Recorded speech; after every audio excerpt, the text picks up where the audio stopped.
Hi everyone, chemistry chapter 1 के session 4 में आप सबका स्वागत है। I welcome all of you once again and today the topic is uncertainty in measurement, scientific notations and significant triggers. So let us start with uncertainty in measurement. All of us know, हम सभी जानते हैं कि जितने भी measurements होते हैं उसमें कितना भी प्रिसाइज हम रखें, एक्यूरेट रखें, बट उसमें कुछ डिग्री अनिश्चितता या अनसर्टेनिटी रह जाती है। अभी ये अनसर्टेनिटी के दो कारण हो सकते हैं। पहला कारण, एक तो हम जो भी इंस्ट्रूमेंट यूज़ कर सकते हैं उनकी अपनी कुछ लिमिटेशंस होती हैं, जिसके कारण कुछ एरर्स आ जाते हैं जिनको हम सिस्टमेटिक एरर्स कहते हैं। उसके अलावा सपोज मैं एक्सपेरिमेंटर हूँ और मैं कोई मेजरमेंट कर रही हूँ, तो हो सकता है मुझसे कुछ एरर हो जाए। So this is the skill of the experimenter. Because of this अगर कोई एरर आती है तो उसको हम लोग बोलते हैं रैंडम एरर। तो इन दोनों एरर्स के कारण किसी भी मेजरमेंट में अनिश्चितता यानी अनसर्टेनिटी आना स्वाभाविक है। एंड अक्सर ऐसा भी होता है कि जब हम कुछ मेजरमेंट्स करते हैं, डिफरेंट मेजरमेंट्स करते हैं, तो उन सब की वैल्यूज़ आपस में बहुत क्लोज होती हैं या एवरेज वैल्यू के क्लोज होती है, तो हम कह सकते हैं कि मेजरमेंट एक्यूरेट है और प्रिसाइज है। अब अगर हम बात करें कि बहुत सारे एटम्स और मॉलिक्यूल्स होते हैं तो उनकी नंबर तो बहुत लार्ज होती है, बट उनके मासेस बहुत लो होते हैं। केमिकल एनालिसिस में जो केमिस्ट्स होते हैं, जब भी वो मेजरमेंट करते हैं तो उनको बहुत डिफ़िकल्टी आती है। वो कैसे डिफ़िकल्टी आती है? क्योंकि उनको डील करना पड़ता है बहुत छोटे नंबर्स के साथ भी और बहुत बड़े नंबर्स के साथ भी। जैसे सपोज यहाँ पर हमने लिखा है कि ये हाइड्रोजन का मास कितना है, this 1.66 into 10⁻⁻24 gram. So the measurement can be done, they can deal the numbers as small as the weight और मास ऑफ हाइड्रोजन एटम। या फिर कुछ बड़े नंबर्स भी हो सकते हैं, जैसे Planck's constant, Avogadro's number is 6.022 into 10⁻23। तो इस तरह से बड़े नंबर्स को भी डील करते हैं और छोटे नंबर्स को भी डील करते हैं। So how do we deal such small और सच बिग नंबर्स? इसके लिए हम लोगों को जानना ज़रूरी हो जाता है कि साइंटिफिक नोटेशन क्या है, क्योंकि हम जब इनको हैंडल करते हैं तो साइंटिफिक नोटेशन के फॉर्म में हैंडल करते हैं। So what do we mean by a scientific notation? A scientific notation is an exponential notation in which any number can be represented in the form of n into 10 to the power n, small n, right? So here n क्या है? n एक number है जो very करता है 1 से 10 के बीच में, और 10 के ऊपर जो हमने पावर लगाई है that is the exponent, right? So this exponent में बी पॉजिटिव और नेगेटिव। लेट अस सी, अगर हम किसी भी नंबर को साइंटिफिक नोटेशन में एक्सप्रेस करना चाह रहे हैं तो कैसे करते हैं? जैसे सपोज यहाँ पर एक नंबर लिखा हुआ है 283.45। अब इसको हम ऐसे भी लिख सकते हैं साइंटिफिक नोटेशन में 2.8345 and then what will be doing, because we have seen here that point को हमने, डेसिमल पॉइंट को हमने शिफ्ट करके 2 प्लेस लेफ्ट साइड में कर दिया है। सो इस केस में 10 raise to the power 2, 2 places हमने शिफ्ट किया, सो 10 raise to the power 2 positive exponent होगा।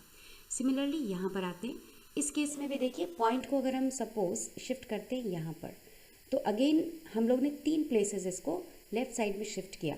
सो it can be written as 4.683507 into 10 raise to the power 3।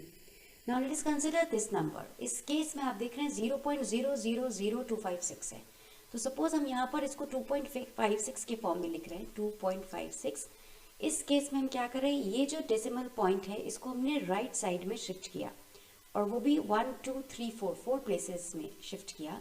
तो हमने यहाँ पर लिखा 10 रेज टू द पावर -4, क्योंकि यहाँ पर हमने इसको राइट साइड में, डेसिमल के राइट साइड में शिफ्ट किया है। सो इसको 10 टू द पावर -4 के फॉर्म में लिखेंगे। इसी तरह यहाँ पर इस नंबर को हम लिख सकते हैं 1.5 into 10 raise to the power -4। So this is how we express the numbers in the form of scientific notation. अब हम देखते हैं कि कैलकुलेशन कैसे करते हैं, जिसमें हम मल्टीप्लिकेशन और डिविजन को प्रैक्टिस करेंगे। मल्टीप्लिकेशन में क्या करेंगे, हम जो भी कोफिशिएंट हैं उनको मल्टीप्लाई करेंगे और जो भी एक्सपोनेंट्स हैं उनको हम ऐड करेंगे।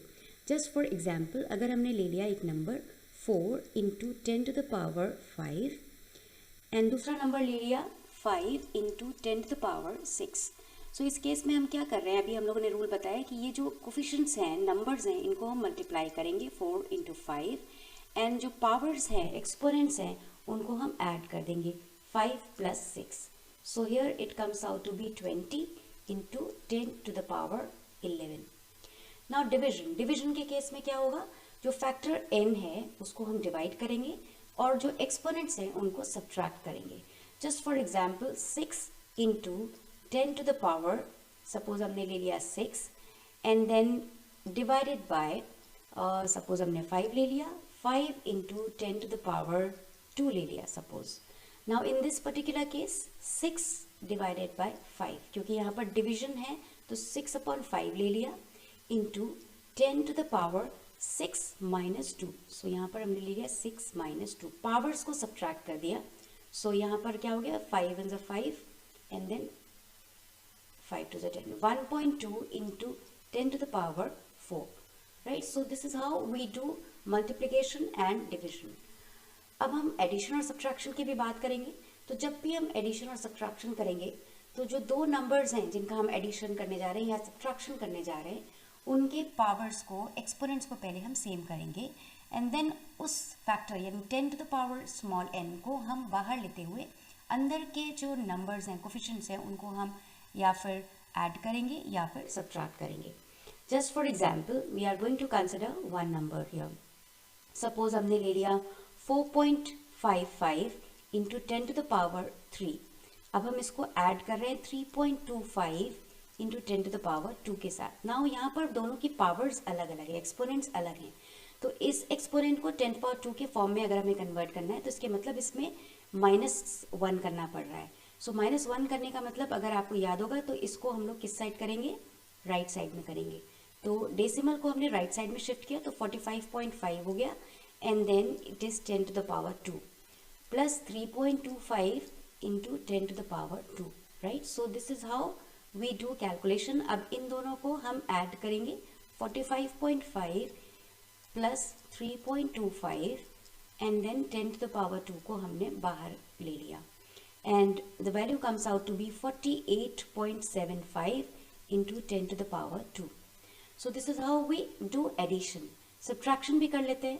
Suppose हमने लिया 4.55 into 10 to the power 3 minus 3.25 into 10 to the power 2. इस केस में हम लोग क्या करेंगे, सबसे पहले इसके एक्सपोनेंट्स को सेम करेंगे. तो यहाँ पे हमने ले लिया 45.5 into 10 to the power 2 minus 3.25 into 10 to the power 2, and again we subtract 45.5 minus 3.25, यहाँ पर हमने subtract किया है, and into 10 to the power 2. So the value comes out to be 42.25 into 10 to the power 2. I hope it is clear to everyone. So हमने अभी यहाँ पर देखा कि कैसे हम एडिशन सब्ट्रैक्शन कर रहे हैं, कैसे हम मल्टीप्लिकेशन और डिविजन कर रहे हैं जब हम नंबर्स को साइंटिफिक नोटेशन में कंसिडर कर रहे हैं. सिग्निफिकेंट नंबर्स, सार्थक अंक क्या होते हैं? किसी भी संख्या में वो अंक जो शुद्धता और यथार्थता की दृष्टि से अर्थपूर्ण होते हैं यानी मीनिंगफुल होते हैं, वो सार्थक अंक कहलाते हैं. Those digits in a number that are meaningful in terms of precision and accuracy are known as significant figures. तो इसका मतलब ये है कि किसी भी संख्या में अगर सिग्निफिकेंट फिगर्स ज़्यादा हैं, जितने ज़्यादा होंगे वो मेजरमेंट उतना ही एक्यूरेट या प्रिसाइज माना जाएगा, राइट. अब हम कुछ रूल्स की बात करेंगे जिन रूल्स की हेल्प से हम सिग्निफिकेंट फिगर्स की नंबर डिसाइड कर सकते हैं, डिटरमाइन कर सकते हैं. जैसे पहला रूल क्या है, all non zero digits are significant. That means in this particular number 0.25 ml, यहाँ पर नॉन ज़ीरो डिजिट्स कितने हैं, 2 हैं. तो यहाँ पर सिग्निफिकेंट नंबर, सिग्निफिकेंट फिगर का नंबर क्या हो जाएगा, 2 हो जाएगा. 576, इस केस में नॉन ज़ीरो डिजिट्स 3 हैं तो यहाँ पर सिग्निफिकेंट फिगर का नंबर 3 होगा. So here in this particular case there are 2 significant figures. Now in this particular case 2.05 there are 3 significant figures. अब यहाँ पर एक क्वेश्चन उठता है कि यहाँ पर नॉन ज़ीरो डिजिट्स तो 2 ही हैं और एक ज़ीरो है, तो हमने इस ज़ीरो को क्यों काउंट किया, और बिकॉज हमने यहाँ पर 3 सिग्निफिकेंट फिगर्स लिखा हुआ है. सिमिलरली इस केस में भी अगर हम आते हैं तो 5004, तो अगर हम नॉन ज़ीरो डिजिट्स लेंगे तो सिग्निफिकेंट फिगर का नंबर कितना होगा, 2 होगा, लेकिन यहाँ पर सिग्निफिकेंट फिगर का नंबर होता है 4, राइट. तो इसके लिए हम सेकेंड रूल में आते हैं. Now what is the second rule? Zeros are significant if they are the last digit of a measurement as long as they are to the right of the decimal point. यानी decimal point के right side में अगर वो last digit है 0 तो वो क्या होगा, सिग्निफिकेंट होगा. जैसे एक एग्जांपल हमने लिया 3.70, तो ये डेसिमल पॉइंट के राइट साइड में 0 है और ये लास्ट है, लास्ट डिजिट है. सो इस केस में ये सिग्निफिकेंट होगा. सो यहाँ पर कितने सिग्निफिकेंट फिगर्स होंगे, सार्थक अंक कितने होंगे, यहाँ पर होंगे 3. सो 1, 2 these are non-zero digits and this is the last digit and that is present in the right side of the decimal point. तो यहाँ पर significant figures के नंबर 3 हो गया. सेकेंड एग्जाम्पल लेते हैं 340.61. नाउ इस एग्जाम्पल को लेने के पहले दूसरा पॉइंट देखते हैं. Zeros are significant if they come between two other significant digits. अगर दो सिग्निफिकेंट डिजिट्स के बीच में 0 आ रहा है तो भी वो सार्थक होगा, सिग्निफिकेंट होगा. तो यहाँ पर इस पर्टिकुलर केस में आप देख रहे हैं कि ये एक 0 प्रेजेंट है जो कि दो सिग्निफिकेंट फिगर्स के बीच में आ रहा है. तो यहाँ पर 1, 2, 3, 4, 5 सिग्निफिकेंट फिगर्स का नंबर हो जाएगा 5, राइट. इस पर्टिकुलर केस में अगर हम आते हैं सो 1.500. नाउ यहाँ पर भी 1, 2, 3, 4 टोटल सिग्निफिकेंट फिगर्स का नंबर होगा 4. वाई? बिकॉज डेसिमल पॉइंट के राइट साइड में अगर हम देखें तो ये जो लास्ट डिजिट है ये सिग्निफिकेंट हो जाएगा और ये दो सिग्निफिकेंट फिगर्स के बीच में जो 0 है वो भी सिग्निफिकेंट हो जाएगा, right. So in this way we calculate the significant numbers following rule number 2 as well. Rule number 3, zeros are not significant if they act as placeholders or zeros to the left of the first non-zero digit. ये जो first non-zero digit है इसके left side में या जो preceding number होता है, preceding 0 होता है, तो वो क्या होगा, नॉन सिग्निफिकेंट होगा.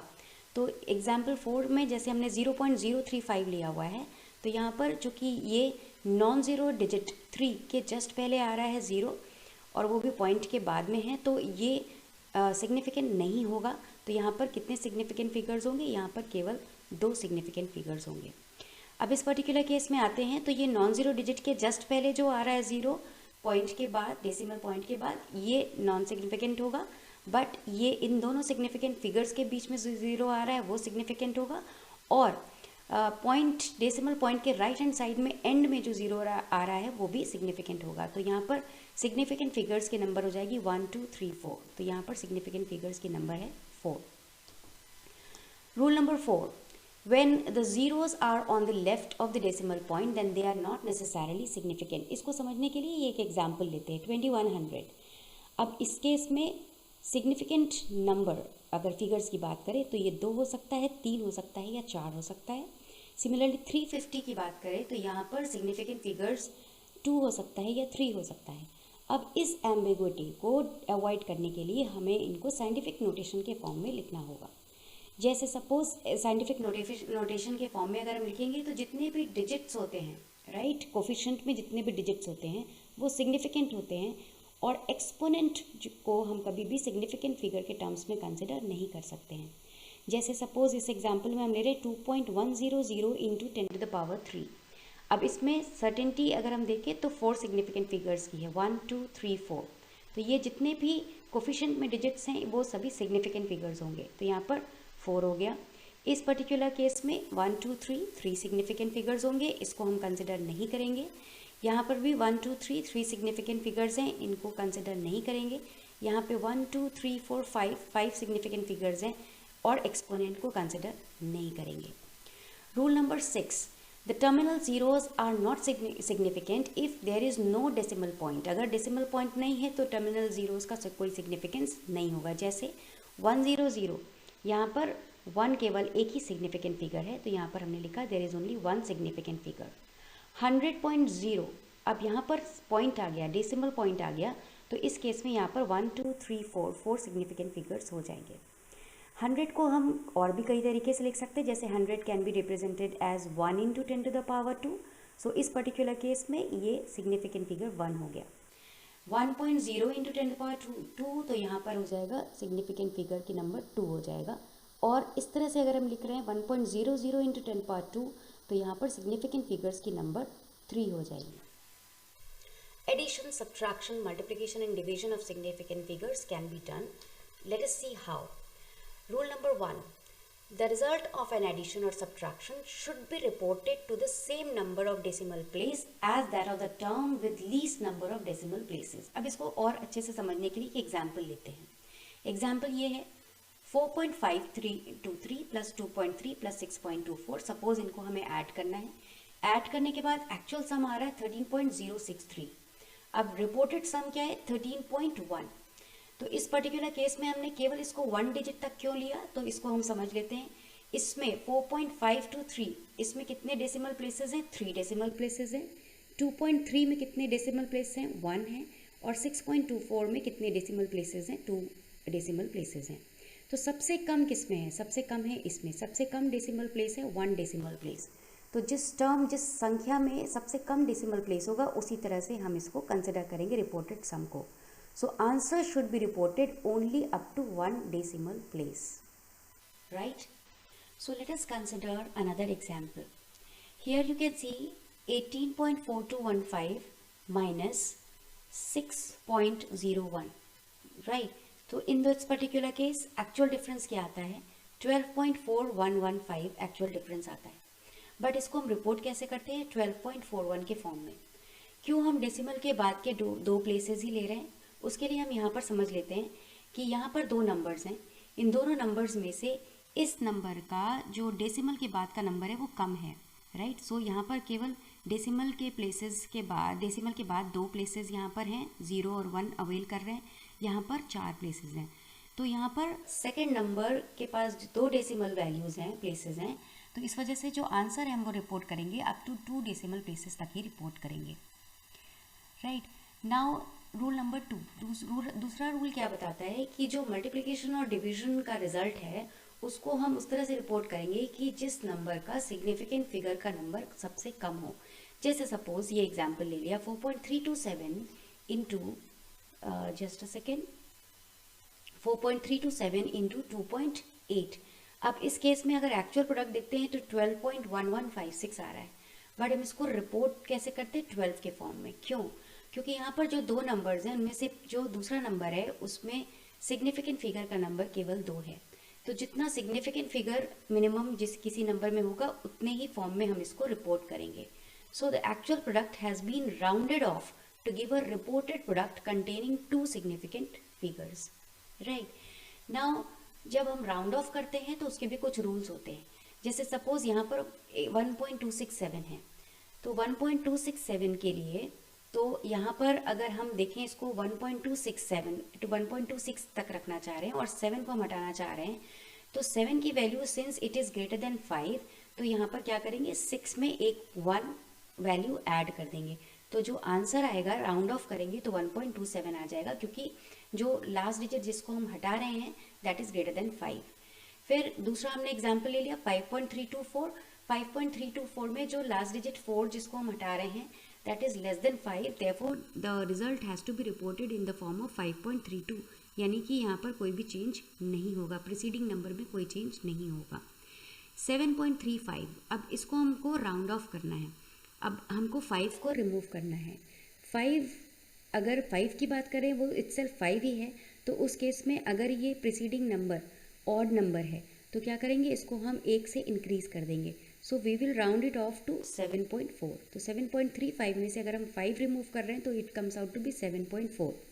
लेकिन अगर प्रीसीडिंग नंबर क्या है, इवन नंबर है, तो इस पर्टिकुलर केस में क्या होगा, it is not changed, it is unchanged. तो यहाँ पर it is rounded off to 7.2. So dear students, this is how we have understood some rules related to significant figures. We will do some practice sessions also, and in the next session we will be coming up with another topic, which is laws of chemical combination. Till then, thank you, bye bye, stay tuned and subscribe my channel so that you getting out every day, you get the updates and latest updates which are related to you.